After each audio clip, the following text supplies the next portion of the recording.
네, 시청자 여러분 안녕하십니까. 주식상담 전화, 재상전화 금요일에 돌아왔습니다. 오늘 시장 금요일인데도 불구하고 하락세를 보였습니다. 이 중동의 지정학적 리스크가 악재가 된 건데요. 전날 시장은 나흘 만에 반등에 성공했지만 오늘 장중에 무려 3% 넘게까지 밀렸죠. 네, 맞습니다. TSMC, ASML의 실적이 오히려 반도체주의 악재가 됐습니다. 오늘 삼성전자, SK하이닉스도 큰 폭으로 밀렸고요. 반도체 소부장 업체들이 오늘 큰 폭의 하락세를 보여서 아마 종목 고민 있으신 투자자분들 참 많으실 것 같아요. 맞아요. 저희한테 지금 바로 연락 주시면 됩니다. 네, 저희 세 가지 창구 열려 있습니다. 전화, 문자, 그리고 유튜브인데요. 아래 나가고 있는 전화번호 02-2000-4919 또는 문자 샵 2034로 고민되시는 종목명 그리고 매수가 비중 보내주시면 저희가 잠시 뒤에 한 분 한 분 꼼꼼한 상담 도와드릴 테니까요. 오늘도 많은 연락 부탁드립니다. 네, 그리고 저희 포트폴리오 상담도 받고 있습니다. 내 종목 전체적으로 상담 받고 싶으시다 하시는 분들은 아래 나가고 있는 문자 메시지, 메일 주소로 연락 주시면 되니까요. 여러분들의 많은 참여 부탁드리도록 하겠습니다. 네, 그럼 오늘도 두 분과 함께 시장 이슈 알아보면서 다음 주 전략 준비해 보도록 할 텐데요. 오늘 이 두 분과 함께 하도록 하죠. 이창원 PB 그리고 강영규 매니저 모셨습니다. 두 분 안녕하십니까? 네, 안녕하십니까? 네, 오늘은 지정학적 리스크 관련한 섹터 안 짚어볼 수가 없죠. 오늘 해운주, 정유주 그리고 방산주까지 시장과 반대로 상승이 나왔습니다. 과연 이러한 섹터들 지금 접근 가능할지 다음 주에 어떻게 될지 두 분의 의견 받아봤는데요. 바로 열어주시죠. 네, 두 분은 의견이 엇갈렸습니다. 그러니까요. 그러면 강현구 매니저님께 먼저 여쭤보도록 할게요. 지금 사실 시간의 거래에서는 한국석유, 중앙에너비스, 흥구석유 같은 종목들이 하락세 보여주고 있거든요.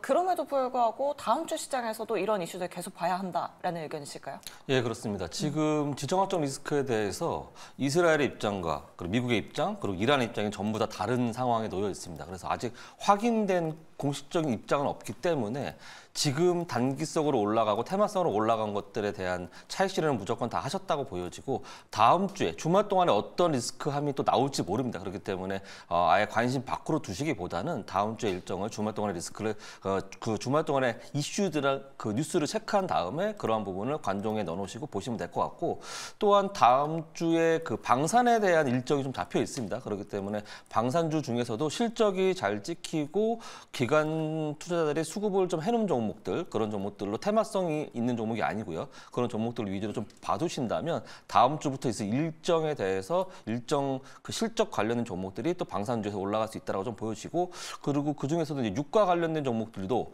조금 더 지켜봐야 하지 않겠나. 왜냐하면 아직 국제 유가가 안정되지는 않았거든요. 그래서 그 지정학적 리스크의 그런 섹터 중에서 방산과 유가는 봐야 된다. 그런 뜻에서 저는 긍정을 드렸습니다. 네, 그러면은 그 안에서 우리가 여러 가지 섹터들이 있잖아요. 그 수혜 섹터들 중에서 꼭 지금 봐야 되는 섹터라든지 종목을 눈여겨보시는 거 있을까요? 네, 저는 제가 조조 운수대 통해서도 추천드렸던 코츠 테크놀로지 이 종목을 좀 눈여겨봐야 된다고 생각을 하는데 이미 제가 추천드린 이후에 좀 많이 올랐습니다. 그래서 일정 목표가를 달성한 이후에 지금 약간 눌림 구간이 나오고 있는데 제가 조금 전에도 말씀드렸듯이 방산에 대한 일정이 다음 주에 또 폴란드 차관이 또 오고 그리고 그 앞으로 실적 발표도 있고 그리고 5월 달에 우주항공에 대한 테마 이런 것들이 다 합쳐져서 우주항공도 결국에는 방산 쪽에 좀 포함이 되는 경우가 있거든요. 그래서 그러한 일정들이 잡혀 있는 가운데 실적이 잘 잡혀 있는 제가 조금 전에 말씀드렸던 코츠 테크놀로지 같은 경우는 아마도 추가적으로 상승이 나올 것 같다라고 좀 판단되기 때문에 그 눌림 구간에 조정 구간에서 잘 매수해 하신다고 한다면 추후 좀 한 10% 이상의 아니면 15% 그 이상의 상승을 보여줄 수 있지 않을까라고 보여지고 있습니다. 네, 알겠습니다. 코츠 테크놀로지는 매니저님이 소개해 주셔서 저희 목표가를 달성했었는데 그 이후로도 증권가에서 긍정적인 레포트들이 굉장히 많이 나오고 있더라고요. 계속해서 관심 있게 지켜보시면 좋을 것 같습니다. 네, 그럼 저희 부정 의견도 안 들어볼 수가 없습니다. 이창원 PB님께서는 부정의 의견을 주셨는데 그러면은 이 지정학적 리스크가 시장에 더 이상 악재가 아니라고 생각을 하시는 건지 관련한 수혜주들은 지금 보수적인 접근 필요할까요? 네, 저는 반드시 해당 이슈가 지금 시점에서 마무리되는 것은 아니다라고 생각을 하는데요. 트레이딩을 하는 입장에서 지금 해당 섹터에 있는 종목들이 변동성이 너무나 큽니다. 사실상 오늘 한국석유 같은 기업도 거의 다 상한가에 갔는데 지금 기준으로 보면 시간에까지 포함하면 마이너스 10%일 겁니다. 이겨내는 게 너무나 힘듭니다. 뿐만 아니라 명확하게 지금 이게 어떻게 되는지 우리가 잘 모릅니다. 주말 동안에 만약 이게 특별한 일이 아니다라고 이야기가 나와버리면 말 그대로 급락입니다. 그래서 트레이딩을 함에 있어서 매우 어려울 수도 있기 때문에 가급적 개인 투자자분들이 조금은 피했으면 하는 관점에서 저는 부정 의견을 드렸습니다. 네, 알겠습니다. 뭐 한국석유, 중앙에너비스, 흥구석유 같은 종목들 지금 시간의 거래에서 일제히 밀리고 있거든요. 네. 일단은 트레이딩 관점으로만 접근해 보자라고 이렇게 말씀해 주셨는데 그렇다면 PB님은 뭐 다음 주에 보는 섹터 따로 있으실까요? 뭐 요즘 반도체주들이 좀 많이 밀리긴 했잖아요. 전반적으로 운송을 조금 보고 있습니다. 앞서 이 중동 리스크라고 하는 것이 어떻게 될지 모르기 때문에 불안한 건 맞습니다만 지금 약간의 이야기가 나오는 게 호르무즈 해협의 봉쇄 이야기입니다. 네. 결국 이와 관련된 봉쇄가 약간이라도 가시화되었을 경우에는 해운주는 조금 더 오를 수 있지 않을까라고 보여지고요. 올해 코스피 기준 실적 전망이 연초 대비 상향된 섹터가 딱 4가지가 있습니다. 첫 번째가 반도체이고요. 두 번째가 필수재, 소비 필수재, 세 번째가 유틸리티, 마지막이 운송입니다. 운송이 지금 실적 전망이 개선된 이유는 다른 이유보다는 세계 경제가 지금 전반적으로 괜찮습니다. 유동 물량이 많아져야 됩니다. 배를 기반으로 하고 있는 컨테이너 그리고 반도체가 호황이다라고 하는 것은 결국 컨테이너선이 원활하게 움직일 수 있다는 것이고요. 이를 기반으로 지금 선박에 대한 수주도 늘어나고 있습니다. 자연스럽게 해상 운임료가 올라가는 것과 함께 해운 관련된 기업들이 조금 더 나을 수 있다라고 보여진다는 점에서 운송 관련된 기업들을 여러분들이 조금 더 눈여겨보실 것을 권해드리겠습니다. 네, 그러면 뭐 대형주 위주로 봐야 될까요? 중소형주 위주로 보는 게 좋을까요? 사실상 해운주 같은 경우에는 중소형주보다는 그래도 대형주, 기업을 뽑자면 역시나 HMM이 대표적이 되지 않을까라고 보여지고요. HMM 같은 경우는 지금 주가 흐름도 상당 부분 저가에 위치해 있기 때문에 그리 부담도 안 될 겁니다. 그래서 해당 종목을 여러분들이 시간을 두고 접근할 것을 권해드리겠습니다. 네, 알겠습니다. 이렇게 지정학적 리스크 관련한 수혜 섹터들 두 분과 함께 이야기 나눠봤고요. 오늘 이렇게 시장이 많이 밀려서 많은 분들이 다음 주 어떻게 흘러갈지 좀 많이 궁금해하실 것 같아요. 그래서 저희가 두 분과 함께 다음 주 장 전략도 한번 만들어 보도록 할게요. 일단 매니저님은 지정학적 리스크 수혜주에 긍정을 주신 거면은 다음 주 시장 자체는 오늘처럼 좀 조정이 나올 것이다라는 의견이실까요? 예, 그렇습니다. 전일 같은 경우는 이제 제가 항상 시장을 바라볼 때 미 국채 10년물 금리를 항상 보자. 그리고 기관의 수급과 외국인의 수급을 좀 보자. 그러니까 메이저의 수급과 미국채 10년물에 대한 금리를 주의 있게 봐야 되는데 전일 미국 시장 같은 경우도 미 국채 10년물 금리가 4.6 언더로 떨어졌다가 다시 올라오면서 시장이 좀 무너졌었거든요. 그런 부분들이 다음 주도 계속 이어질 거라 좀 보여지고 당분간은 미 국채 10년물 금리가 하락하지는 않을 것이라고 좀 보여집니다. 왜냐하면은 계속 지금 다음 주부터 있을 그 미국의 큰 은행들이라든지 큰 투자들에서 채권을 발행하거든요. 그럼 채권을 발행한다는 건 돈이 필요하다는 거고 돈이 필요하다기 때문에 채권을 발행할 때 금리를 좀 높여서 발행을 하겠죠. 난 돈이 필요하니까 내가 이자를 많이 줄 테니까 좀 돈 좀 빌려줘.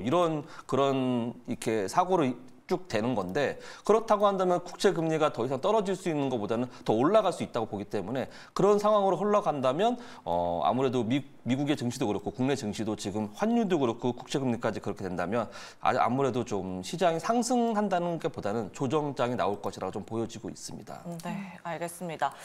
매니저님 사실 그동안에 기관의 수급 계속해서 주목을 하고 계셨잖아요. 예. 그래도 어저께 좀 기관의 수급이 많이 들어왔고 오늘도 뭐 코스닥 쪽에서는 기관이 좀 사는 모습 보여주는데 이런 수급 상황은 어떻게 좀 평가하시겠어요? 오늘 좀 외국인이 좀 많이 팔았죠. 네. 어제도 좀 그랬고 그런데 어제 기관이 좀 많이 사주고 오늘 기관이 좀 코스닥 쪽에서 매수를 해줬는데 오늘 중요한 거는 물론 기관이 계속 꾸준하게 사주는 게 중요합니다. 왜냐하면은 올해 초에 그 코스닥에서 나갔던 자금이 코스피로 갔다가 들어오는 지금 그러한 단계라고 좀 보여지고 있고 저는 외국인이 그동안 매수했던 부분은 조금 파는 구간입니다. 여기서 지금 약간 이렇게 잘 밸런스가 맞아야 되는데 아직 외국인이 매도하는 자금에 대비해서 기관이 매수하는 자금이 적기 때문에 시장이 좀 받쳐주지 못하는 게 아닌가라고 저는 판단하고 있고 또 가장 중요한 건 또 환율입니다. 환율 때문에 외국인의 매도가 더 거세진 건데 여기서 주목해야 될 것은 저는 지금 조정장이 거의 다 왔다고 보거든요. 조정의 끝자락이 거의 다 왔다라고 좀 보여지는 게 외국인이 매수했던 선물 자금들이 거의 다 나왔다고 보여집니다. 단기적으로는.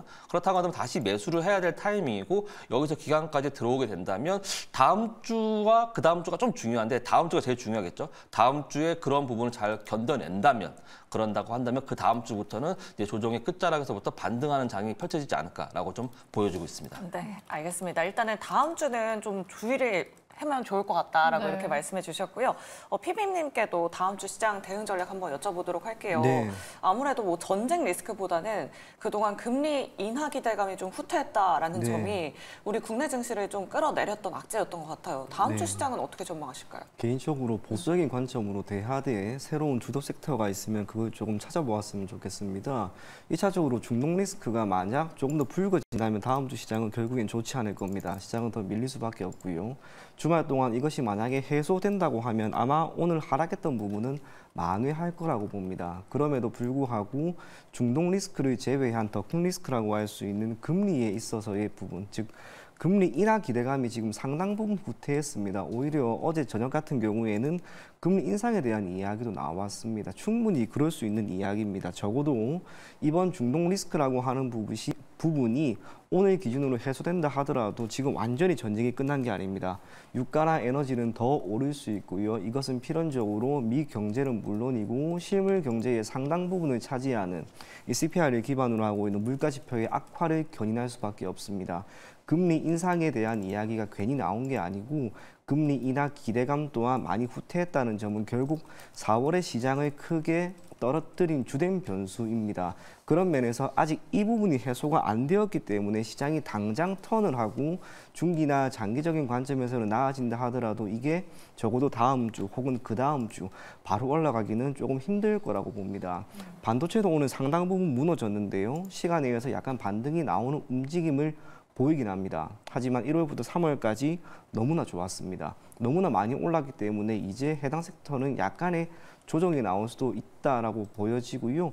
그러한 가운데 새로운 섹터가 나올 거라고 봅니다. 그게 방산이 될 수도 있고 운송이 될 수도 있고 뭐가 될지는 다음 주 장이 열려봐야 합니다. 그래서 1차적으로 강하게 움직이는 섹터가 있으면 해당 섹터에 조금 집중할 것을 권해드리겠습니다. 네, 알겠습니다. 그렇다면 반도체 섹터는 좀 비중을 줄이는 전략이 맞는 걸까요, 피비? 아니, 반드시 그런 건 아니고요. 1차적으로 손실이 전반적으로 오늘 조금 많이 났을 거라고 봅니다. 네. 그럼에도 불구하고 중기나 장기적인 관점에서는 여전히 괜찮을 거라고 봅니다.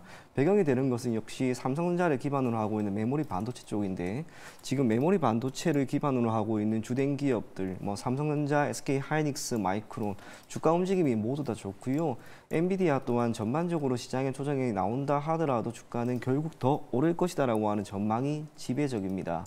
삼성전자의 경우 내년 영업이익이 다시 5년 만에 50조 수준으로 회귀할 것으로 보입니다. 업황에 대한 기대감은 여전히 남아 있습니다. 그래서 단기적인 관점에서는 약간의 조정이 있다 하더라도 중기나 장기적으로는 여전히 가장 매력적인 섹터인가 동시에 올해 반도체 섹터에 대한 코스피 기준 실적 전망치는 약 7%로 가장 높게 나왔습니다. 여전히 좋은 건 반도체입니다. 그런 면에서 일시적으로 주가가 조금 흔들린다고 여러분까지 흔들리지 말고요. 시간을 두고 조금은 장기적인 관점에서 접근할 것을 권해드리겠습니다. 네, 알겠습니다. 지금도 유튜브 채팅창에서 바샤커피님께서 반도체 저점 매수를 하셨다라고 이렇게 또 댓글에 남겨주셨는데 네. 그만큼 또 종목 고민 있으신 분들 참 많으실 것 같습니다. 아래 나가고 있는 전화번호 02-2000-4919번으로 지금 바로 연락 주시면 되고요. 또 문자 메시지 샵 2034 유튜브 채팅창까지 활짝 열려 있으니까요. 여러분들의 많은 참여 부탁드리도록 하겠습니다. 자, 그럼 두상전화 저희 종목 상담으로 바로 돌아오겠습니다.